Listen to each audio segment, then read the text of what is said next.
Ladies and gentlemen, my name is Ben, and in this episode of the Smoking Hot Confessions Barbecue Podcast, we're talking to a man who really knows how to kasta nireki pabarbien.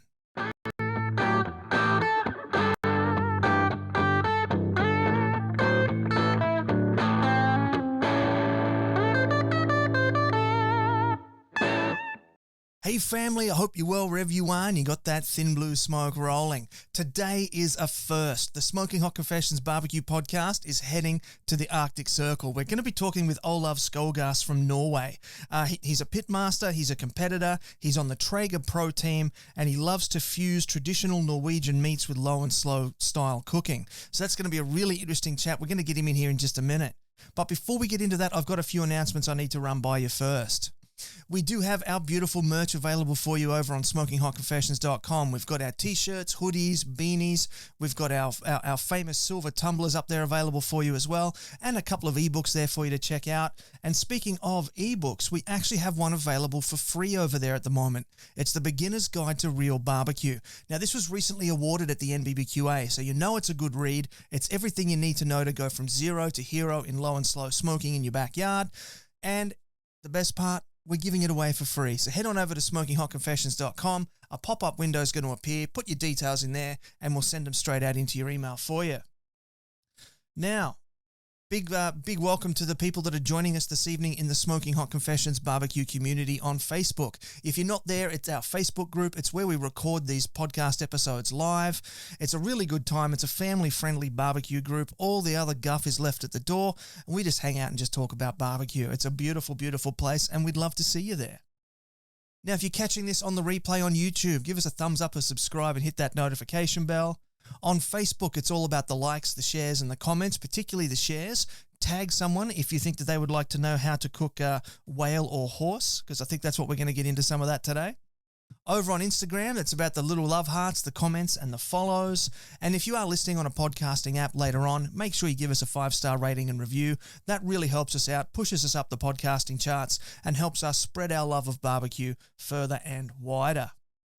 But I think that's about all the spruiking you need out of me. So, let's get Olav in here. This is the internationally awarded Smoking Hot Confessions Barbecue Podcast with your host, Ben Arnott. How long's it been since your last confession? Olav, welcome to the confessional, my friend. It's great to have you here. G'day, mate. Nice to see you, Ben. Nice to be here. And hello to everyone else out there in the great podcasting world. Yeah, we have people joining us from all over at the moment, so that's really cool. Now, first up, how was my Norwegian pronunciation there at the top of the episode? You were talking Norwegian? Oh, okay. I was trying to say that good. It was that good. Okay. I tried to say fine. It was fine, mate. Fine. Oh, okay. I was trying to say throw another shrimp on the barbie, which is a very Australian barbecue expression. Yes. I might need to go back to school for my Norwegian. But tell me, mate, what was the last thing that you barbecued? Actually, I've got something on my smoker right now. I got some. I'm doing some beef chuck to make burnt ends. I got a pork knuckle, and I'm confying about 2.5 kilos of chicken legs. Wow. That's cool. So beef chuck burnt ends, hey? Yeah. Poor man's burnt ends. I've seen them done a couple of times. They seem to come out really nice, but I've never done it myself. Have you tried that many times? Yeah. Proper brisket in Norway is quite expensive, but we do have quite a bit of chuck at affordable prices. So why not use what you have available and make the best out of it? I mean, that's the sort of spirit of barbecue. It is, yeah, exactly. Tell me about brisket in Norway. Why is it so expensive? Well, first of all, we don't really, traditionally, we haven't had that cut in Norway. Of course, the muscle is there on the animals and such, but that part of the animal has traditionally been used for stews, cut up or ground up to make mince. Last year, I think, was the first time I actually saw Norwegian farmed brisket in the shops. However, Norwegian beef is quite much leaner than the American counterparts. And those pieces of brisket were pieces of flat and had all the fat trimmed off. So, but you can actually do a decent pastrami with it. I was And going to that's say, about it it. sounds perfect for pastrami, yeah. Yeah, but for sort of like a Texas style brisket, no, you can't really do it.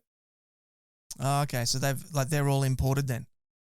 Yeah, if you want a full pack of brisket, like a proper for barbecuing, you need to buy imported brisket, and those are quite pricey.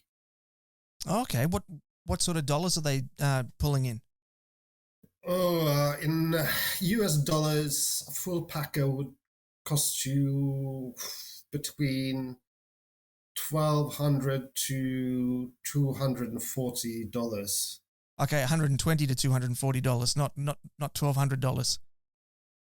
Not $1,200, but 120, 120. 240 American dollars, yeah, Oh, approximately. okay. Yeah. Okay, so that's about on par where we are here in Australia. Even with our Australian brisket, it's still. I went to the store there the other day to try and get a brisket to do, and I couldn't find one for less than 150 Aussie dollars, which is about 120, 110, 120 US dollars. So it's getting a bit crazy for us. It's crazy all over. It is, yeah. So, mate, how did you get into barbecue? Tell us your origin story on the grill. well, it started way back in. I've always loved to cook. In fourth grade, I told my parents that I want to cook dinner one night a week, and in a couple of months, I was making dinner 4 or 5 times a week. That's awesome. And about 10, 12 years ago, we bought a holiday home, and I bought a tea kettle barbecue, and started my journey there. And it was horrible. It's absolutely horrendous. I had absolutely no clue what I was doing, but eventually, you got into it, and it sort of really took off with the first season of Chef's Table, the episode with Francis Malman, and things just clicked, and I just went into that rabbit hole, and still digging. And then about 5 years ago, I turned 40, and Traegers had just been introduced in Norway the previous year, I think, and so the family all got together and bought me a Traeger Pro 34, and I haven't looked back since, basically. Yeah, right. So that's quite the upgrade from a Weber kettle to a Traeger. Was were the family just embracing your passion and saying, "Listen, we need to help him elevate here," and so we'll get him a bit of a higher level grill because he's clearly not going to give it up? I think it was more like, okay, he's passionate about this. This would be a nice prezi for him, and let's see what happens, basically. Fair enough. And so, how many barbecues are you up to now? Not that many. I have, let's see now, here at the house, I have 3.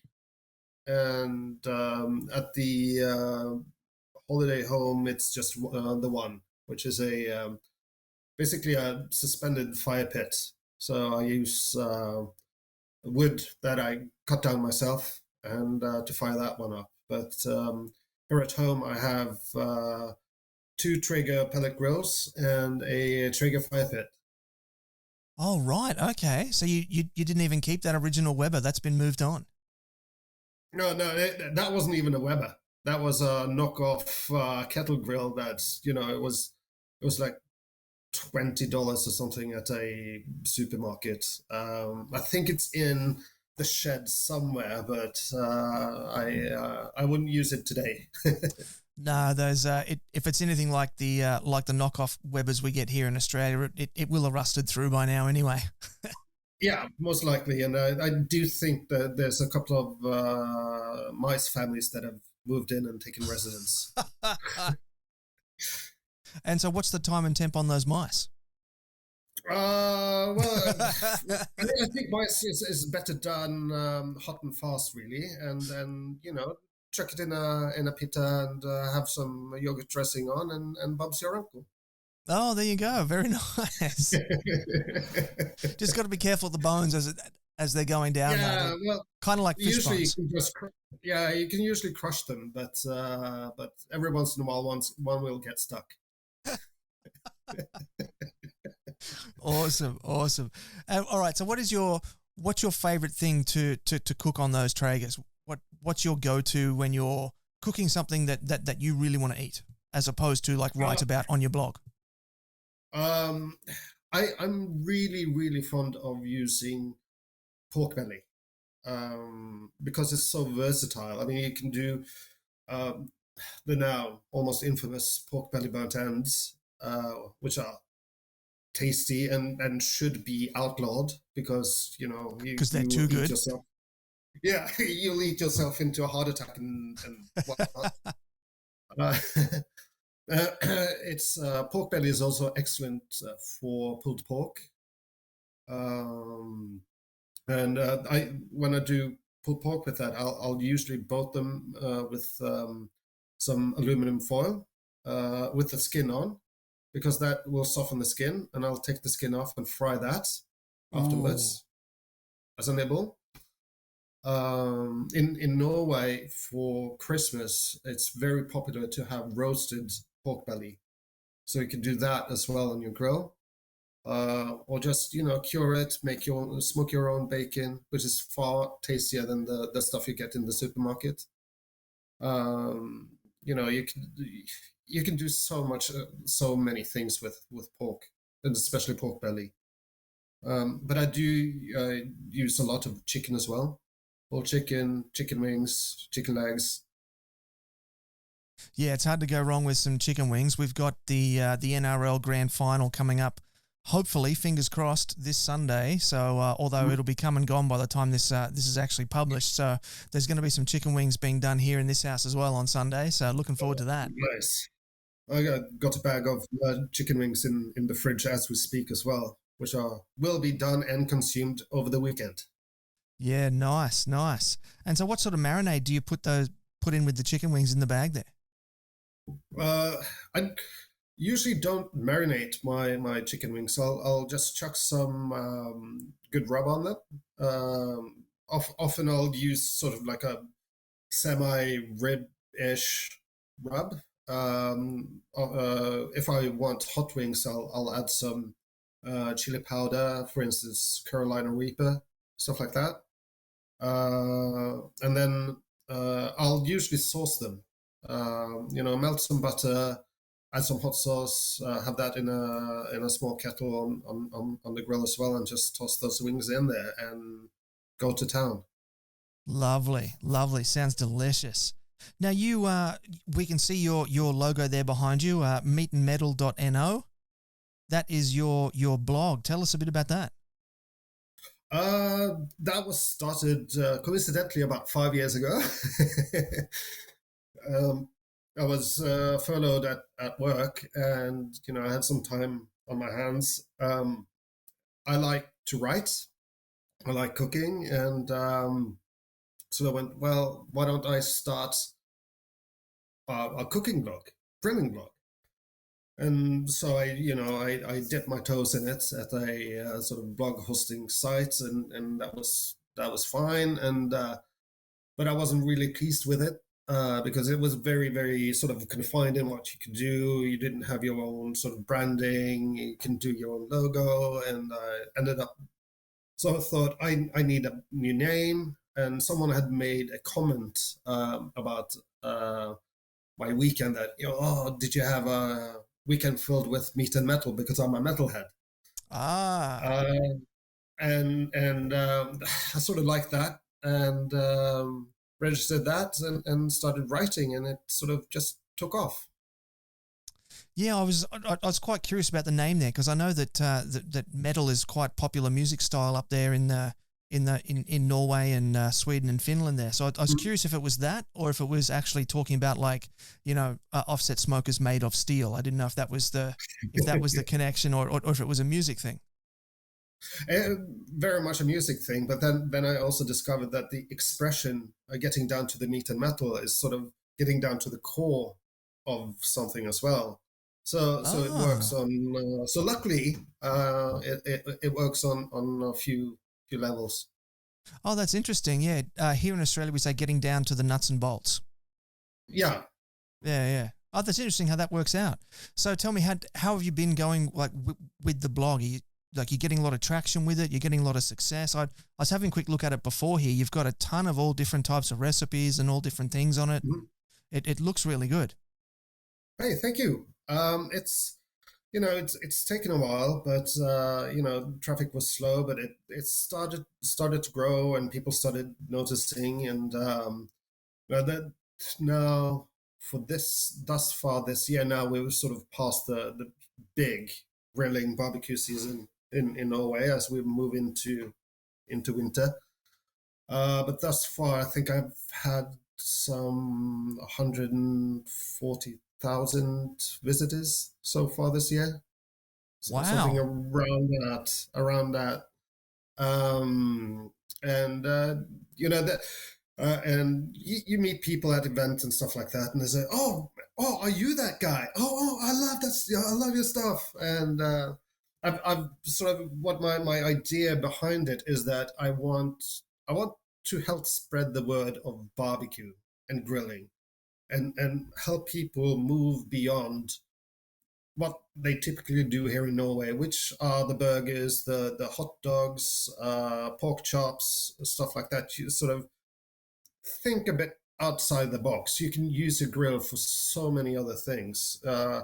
Be it no matter if you have a pellets grill or gasser or charcoal or whatever, you can use it and make so many good things on it. And I want to have something for the novice, the beginners, those the people who are sort of a bit more advanced. That it's a bit of everything for everybody, really. Yeah, definitely. I'm just sort of scrolling through it over here on the computer on the side, and the photographs look great. It's all nicely presented. And so if you listen to this and you'd like to check it out, it is meatandmetal.no. So yeah, mate, it looks really good. And you're talking about people, getting people's attention with it. You got the attention of the Traeger Pro Team, and now you're on the Traeger Pro Team. Tell us how that came about. Well, it's the Norwegian Pro Team, and I suppose I was one of those early adapters in Norway when it comes to Traegers, and I had my blog, and I started cooking on the Traeger. I started posting that in social media, and they approached me and wondered, would I be interested in collaborating with them and sort of using Traeger exclusively? And sure, why not? Yeah. That sounds fun. All right. and we sort of it went from there, really. And I've been collaborating with them now for 4.5 years. Wow. So that was only about 6 months into your barbecue journey. You got picked up by Traeger Pro Team. Yeah. Wow, that's cool. Well done. Well, thank you. Yeah. So tell me, what does the Traeger Pro Team do? Like, is it like a content creation group, or do they do events? Yeah. What do they actually put together? It's content creation, social media accounts, and sort of spreading the word about Traeger through content, social, Facebook, Instagram, blogs, etc. But also events that you they have various events and courses at the shop, or you go out to hardware stores and you stand around and you cook samples for people, or you stand by the grill and answer questions and try to get people to buy it. Ah, right. Very good. Sounds like a lot of fun to be out there and sharing the word so well.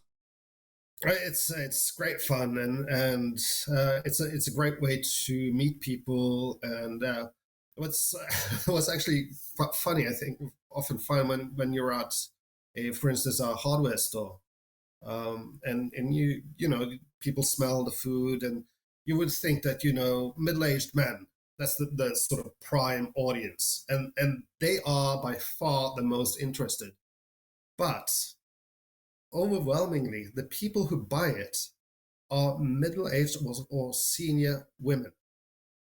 Okay. Because they see they go like, oh my God, this is so easy. We're going to have one. We're going to buy one now.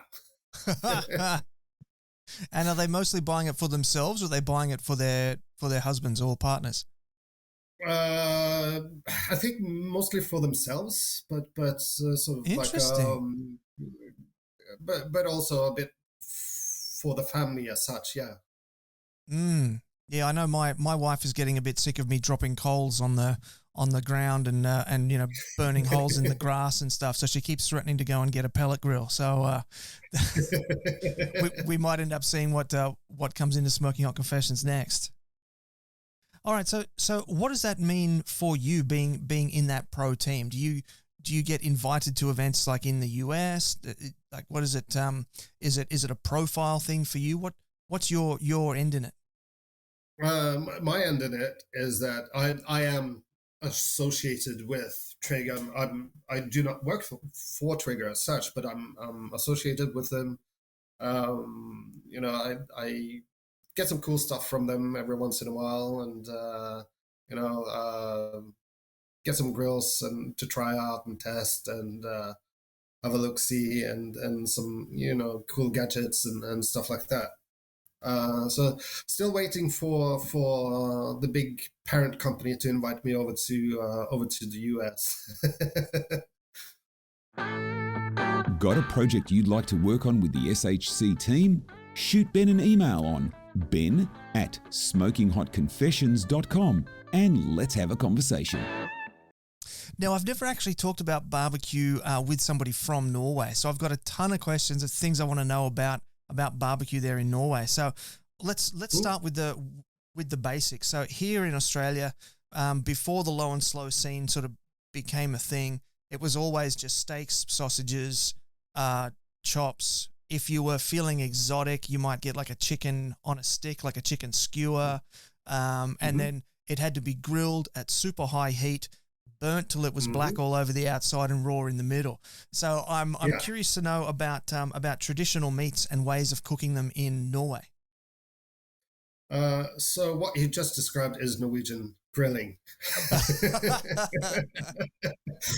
But I think when I grew up with my dad, bless his heart, it was the sort of traditional, almost raw on the inside and black on the outside chops. I wouldn't even call them sausages, but hot dogs. Every once in a while chicken, and thank God that we don't have much salmonella in Norway, because otherwise half the population would be hospitalized. Ooh, okay. Chicken sushi is a thing, is it? Yeah, well, not quite there. But in recent years, there has been a growing interest in grilling and in barbecuing, slow and low, and a big push from chefs and cookbook authors to have people think a bit differently about what they put on the grill. That you can grill a lot of seafood. You can do so many things with chicken, with pork, with beef, grilling veggies. A staple in Norway during summer is grilled mackerel. Oh, okay.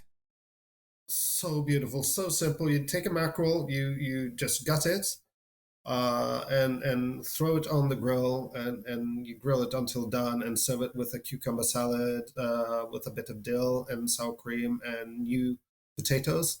You don't need anything else than that. It's just absolutely gorgeous.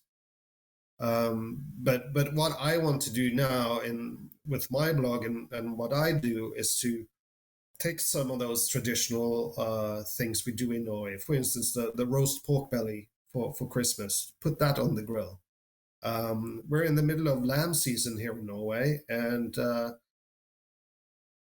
I might run the gamut here, but I do believe that Norway has some of the best lamb in the world. It's a fantastic ingredient to use. So use your grill or smoker to do a leg of lamb, rack of lamb, lamb roast.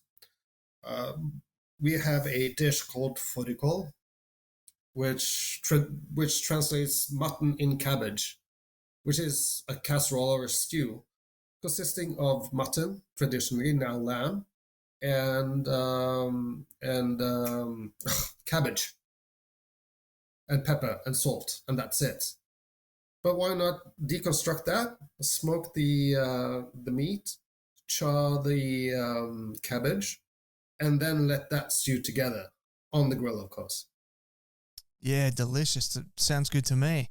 Now, I'm curious about a couple of things, and I just wrote a few little points there. You mentioned mackerel, and there's a lot of coastline at on the edge of Norway. There is seafood like a really popular meat there. Yeah, we do eat a lot of fish and shellfish and whatnot. I think people can, and me included, can be better at grilling it as well or barbecuing it. But there is a lot of salmon. We farm a lot of salmon, but we also catch a lot of cod in the North Atlantic, haddock, and the wolf fish is such a great fish to grill. Okay, I've never actually heard of wolf fish. They're ugly as all hell, and if you catch one, the sort of traditional, because it's a very aggressive fish. So what you would do traditionally is you get it in the boat, but it will snap at anything.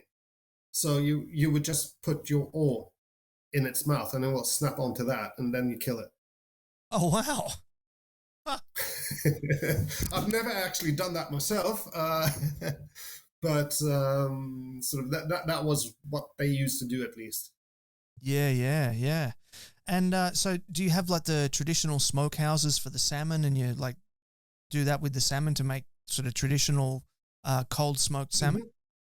That's a lot of people have that here.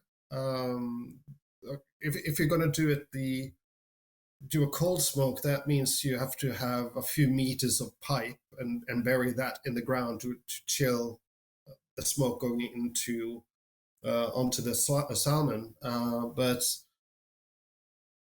there are some innovations going on now, and so people are starting to experiment with cold smoking and hot smoking salmon at home.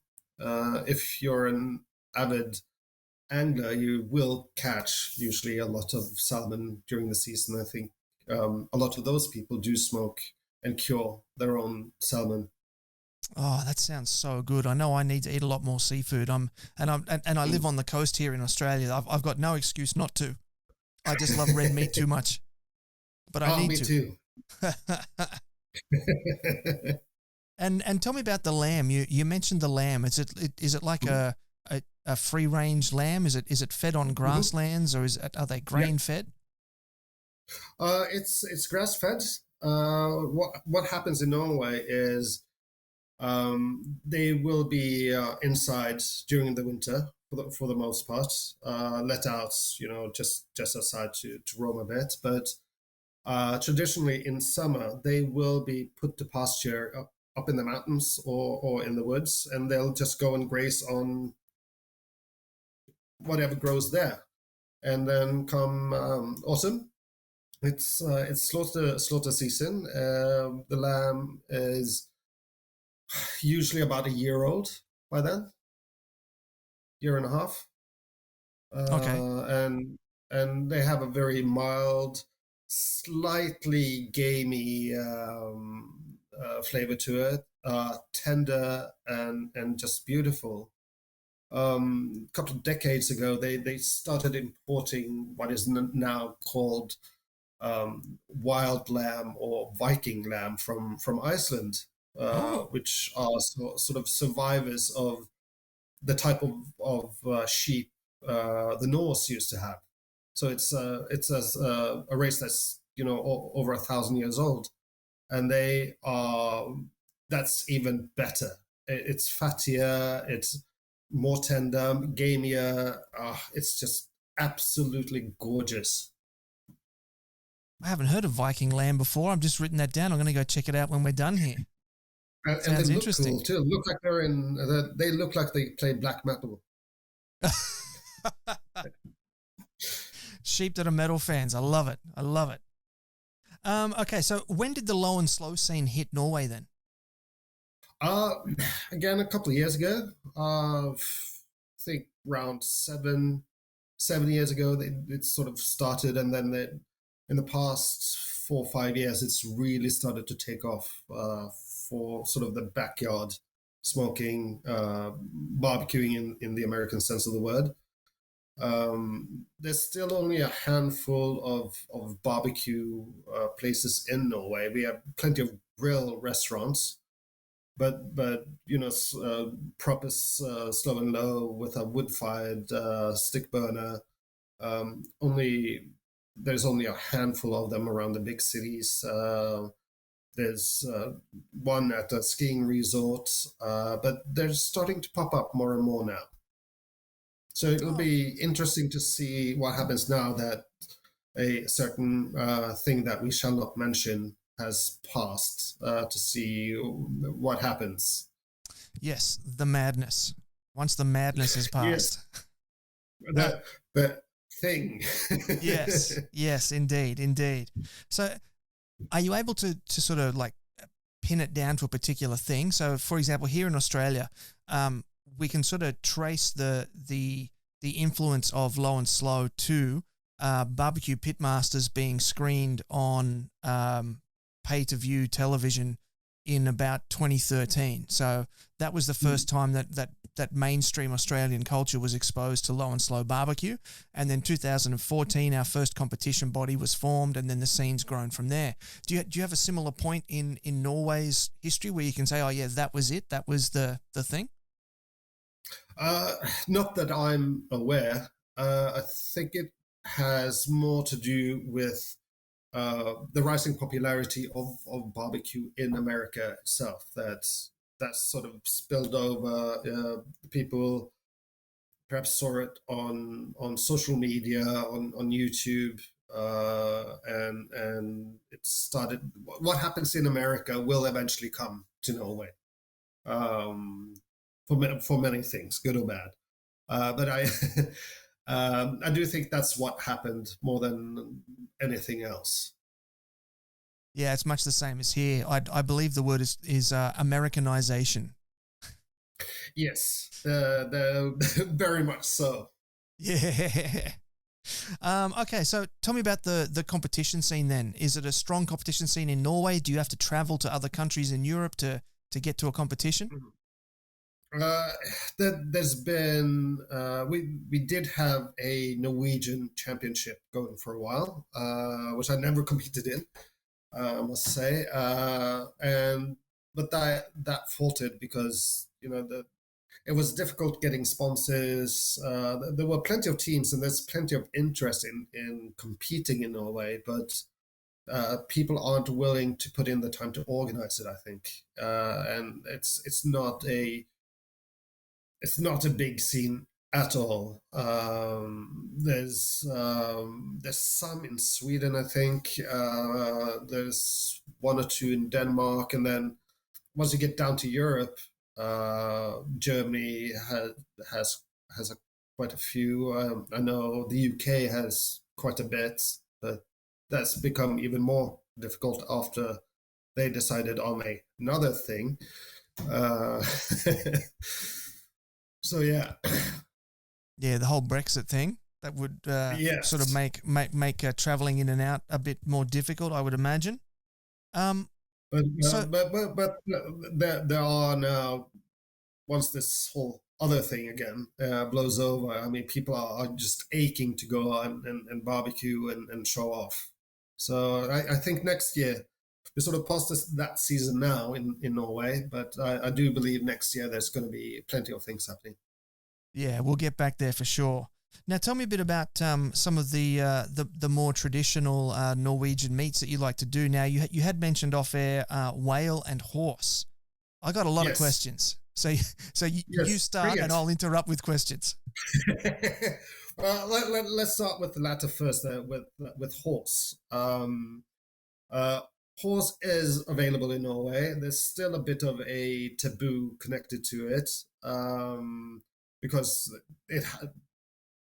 this goes back 1,000 years. Because in Norse times, horse was considered a holy animal associated with the god Frey. Oh, So okay. when they had sacrifices to Frey, they would eat horse. So when Christianity was introduced, they outlawed eating horse because that was a religious action. And there is a mention in one of the sagas, I think it was Olav Tryggvason, that said, and he put the sword to anyone who had tasted horse meat that Yule. Yule was their Christmas. Yeah, right. And that lasted, it was actually outlawed for a good while until they started selling horse again in the 19th century, 18th, 19th century because of hunger. Right. But still, it's a bit difficult to get by because it's not a big production in Norway, and horses are given medication that makes them unsuitable for human consumption. Yeah, I'd imagine that would be a bit of a concern. Yeah. And we have a traditional Norwegian cold cut called basically black sausage. It's not the black pudding as you know it, but black sausage, which is made with horse meat. So the manufacturers of that will buy almost all available horse. But once you get horse fillet, so much more tender than a beef fillet. It tastes about 5 times as much meat. It's much meatier, almost sweet taste to it.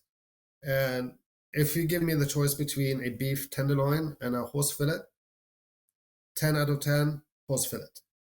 Wow, that's fascinating that it's more tender than a cow, because cows are kind of lazy and just stand around in a field, and horses are always working. So that's really interesting that it's more tender. Yeah. I don't know why, but it's just it's such an amazing meat, and I think people should eat more horse. Get off your high horse,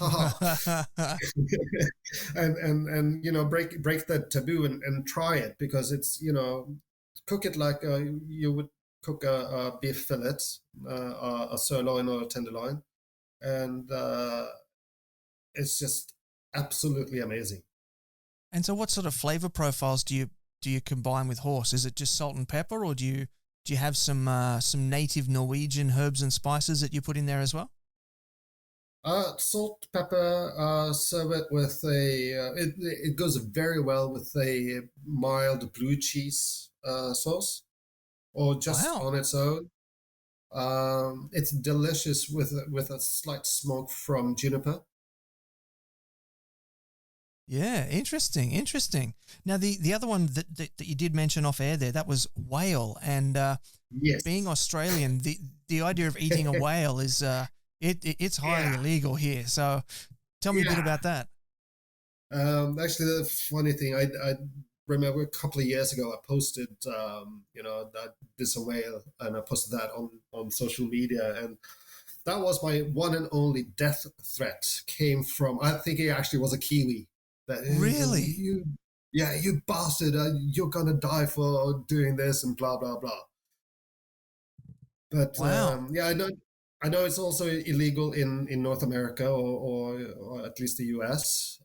It's basically legal in Iceland, Japan, and Norway. Yep. Yep. Yep. Yeah. So is there a particular whale that you that you hunt and eat, or is it is it just whatever swims past, you just grab it and Again, it's highly regulated, but it's the North Atlantic minke whale. And with the last count, I think that the North Atlantic sort of population was estimated, and that's a very conservative estimate, at 130,000 individual animals. So we're not going after the blue whale people. We're not going after the big ones. It's a semi-small whale. It's not threatened. It's not, it's actually on in good standing, to say, put it that way, that there's no threat of extinction. And I think now it's regulated to 150 animals or thereabouts per season. right? Okay. And so, how do you go about preparing and cooking whale? Again, very much like you would a beef fillet. That overcooked whale is not good. Overcooked whale is not good. Yeah, it's absolutely horrible. It will turn, if you overcook it, it's going to turn into a dry, almost liver texture and flavor, which is not good at all. But if you lightly smoke it, for instance, if you have a big piece and you smoke it very lightly, you can slice that up in thin slices and serve it like with some pickled ginger, for instance. Or you can take a sort of smaller cuts of it and grill it up like steaks, but very, very hot, very, very fast, just to get that crust on the outside. So it's almost raw on the inside, because it's better to undercook whale than overcook it. Right. Okay. Sounds a bit almost like the seared Japanese tuna. They just sort of sear one side, flip it, sear the other side, and then thinly slice it. Yeah. That's interesting. Wow. And again, salt, pepper goes a long way, but it's fun to use a bit of juniper, a bit of chili, stuff like that, and it's a very dark meat, so it will turn almost black. Wow, that's interesting. And it's also very dense. So the piece might look very small, but it fills you up.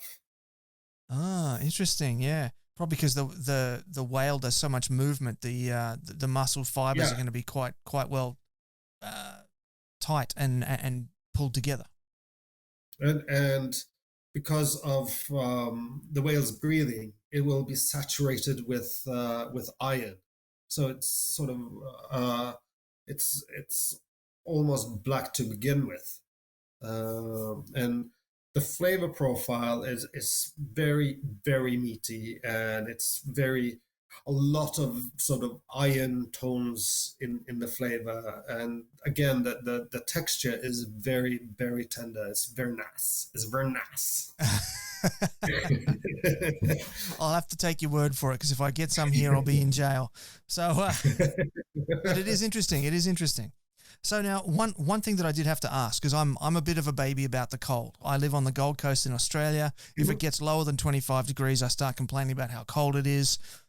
You're cooking in the ice and the snow, and you're about to head into winter. So, do you need an actual barbecue hut with proper vented ceiling fans and things, or do you just grill out in the snow?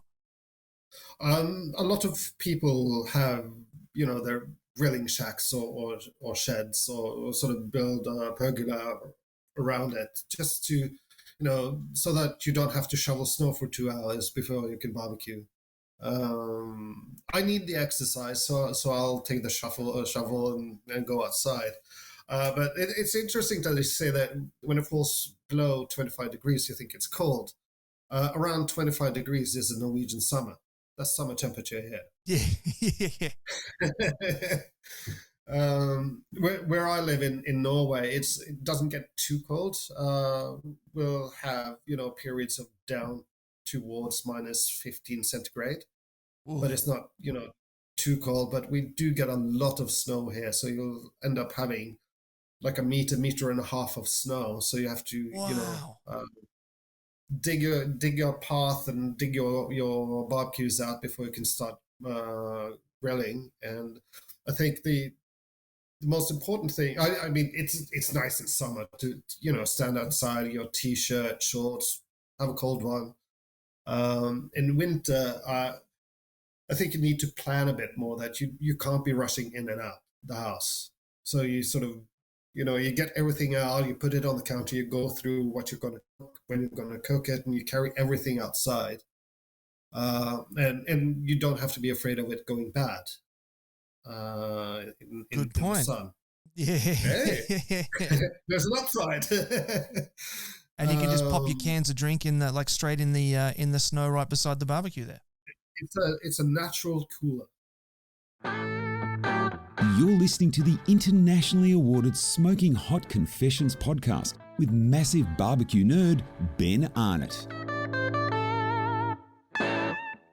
Alrighty, Olav. Now, this is the third part of our show. This is the segment where the guest gets to share some wisdom and impart some knowledge on our listeners and viewers. And today, you wanted to talk about temperatures, which is funny because we were just talking about the ice and the snow there before. So I'm going to throw it over to you now, and I'm going to be nice and quiet and just take some notes, and I'm going to let you teach us. All right. Go on, children. No, cooking is about temperature. No matter what you do, it's temperature. When it comes to grilling, you need temperature control, fire management. You need to be in control of the temperature and the fire on your grill, and you need to be aware of the internal temperature of what you're cooking. So it sounds kind of lavish perhaps, but spend some good money on good meat probes and thermometers, because that will save you money in the long run. And if you cook to temperature and not time, you will elevate your cooking tenfold. Just trust me on this one. It's at least it was for me, that discovering how important temperature control is, and cooking to temperature and not time, that was the key factor in elevating my barbecue. And don't be afraid to for certain cuts such as pork butt, pork shoulder, brisket, do not fear when you hear people say, well, you have to bring it to an internal temperature of at least 95 centigrade. It sounds insane, but it's true. And learn, for instance, a fillet will be done at a different temperature than a pork butt. Chicken breast is done at a different temperature than chicken leg. A boiled potato is done at an internal temperature of 94. Yes, I've tried it. It works. Okay. Yeah. So, people, temperature control on your grill, on your smoker, on your pellets grill, if it's gas, charcoal, whatever, and don't do this to test your steak. That's that's absolute. That's the touch test on the palm of your hand. Yeah, it's unless you have 30 years experience cooking steak all day, this is get a good instant read thermometer and use that instead. Yeah. Now, how do you go about getting that fine temperature control when you're in 1.5 meters of snow? I mean, I'd imagine with a Traeger, the computer kind of controls that. But does the machine have to work harder to maintain that temperature in those colder ambient temperatures? It will use about 15 to 20% more pellets. Oh, But that's pretty good. but that's it. I mean, that's the beauty of a Traeger, and for some perhaps the boring aspect that you set the temperature and that's it. You're done. But it will maintain that temperature no matter what. And I think the coldest I've cooked in was minus 25. Oh, That is fun. I can't even imagine minus 25. And there was a winter. I cooked something, and I have covers for my grills, but you can't put those on while they're hot. Of course, And I was done cooking, and I was like, okay, I'll put the cover on in the morning. Lo and behold, that night we got 50 centimeters of snow dumped on us, and it continued. And so my grill was covered, completely covered in snow without a cover on. And I dug it out, and I was really, really nervous because the snow was everywhere. And I just had to thaw out the instrument panel to move the knobs, and it started to bright up. Wow, that's fantastic. I wouldn't have thought that, frozen water and electronics would go well together. Well, apparently they do. Fair enough, mate. Fair enough. All right, look, that's probably a good point for us to start to wrap up this episode. So I'm going to throw it over to you now. Give some thanks, give some shout-outs to some praise to people that have helped you out along the way. And, of course, make sure you tell everybody where they can track you down on the internet. All right. First of all, to start off with me, you can find me on Instagram and Facebook at Meat and Metal NO in one word. If you want to read my blog, it's meatandmetal.no. It's all in Norwegian, but way down in the bottom, there is a Google Translate widget for you. So you at least get a certain impression of what how I'm writing. I occasionally upload videos on YouTube as well, on the Meat and Metal, I know. Big shout out to Traeger Grills Norway and barbecueshop.no for discovering me early on and believing in me and supporting me. Shout out to Traeger Grills Europe for all their supports. Massive shout out to Sean P. Walchef of Kali Barbecue and Stover for being good guys and mentoring me along the way. Same with Tim Steinhardt here in Norway, and Aussie, by the way. Oh, there you go. meateaterbarbecue.com. Check him out. Handmade Santa Maria grills. Excellent bloke. Fantastic. Okay, yeah, I did just find that Google Translate button. There it is. Yeah, it's well hidden. Yeah. It's a decent enough instant translation. It'll give you a sort of the main gist of what's written in Norwegian without my excellent prose, of course. Nah, it looks good, man. It looks good. And, mate, thank you very much for coming on board the show. It's tonight for me. It's about lunchtime for you. So you've got what did you have? Beef chuck and chicken and pork knuckle. You said you were cooking right now. So you got to go have your lunch. I need to. I think the chicken legs might be done by now.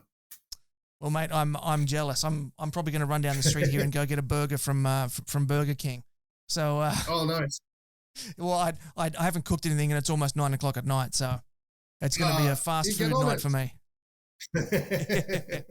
All right, mate. Thank you very much, and I'll see you again soon. Cheers. Bye-bye. Alrighty, family, there you have it. That was, of course, Olav Skogaas from meatandmetal.no. So what an interesting story that was, finding all about barbecue in Norway and cooking in the ice and snow and whale and horse and all that sort of stuff. And how good is it that within 6 months, he'd done such a great job with what he was doing and was so passionate with it that Traeger actually reached out to him. That is super cool, and my hat's off to him. Now, before I let you go for today, I just want to quickly remind you of the announcements that we had at the top. You can grab your merch online at smokinghotconfessions.com/shop. We've got that available for you there. There's also the free ebook, The Beginner's Guide to Real Barbecue. The Smoking Hot Confessions barbecue community on Facebook is also there. And big shout out to people who came along today and joined us for this live podcast recording. And, of course, the socials. So if you are watching this later on YouTube or Facebook or IGTV or listening in on a podcast app, if you could do the things for us, you know the things, the thumbs, the likes, the comments, the shares, all that stuff, just give us a couple of them. It really help us out, and we would love you forever. Now, that is it for today. So until next time, take care of each other and keep on queuing. Thanks for listening to the Smoking Hot Confessions podcast. Head on over to smokinghotconfessions.com for recipes, tips, and Ben's own confessions.